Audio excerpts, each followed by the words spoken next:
we bring you the answers to all your questions. Be better than others. Enjoy the benefits of knowledge. Accept the answers from us. One of the symptoms of a bad starter is a clicking noise when you turn the key or push the start button.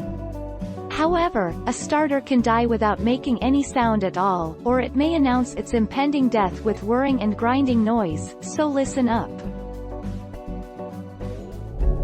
Our mission is to provide accurate answers. We think without knowledge, it is impossible to live a balanced life. Be competent, be skillful. Thank you for watching. Don't forget to subscribe and hit the bell notification.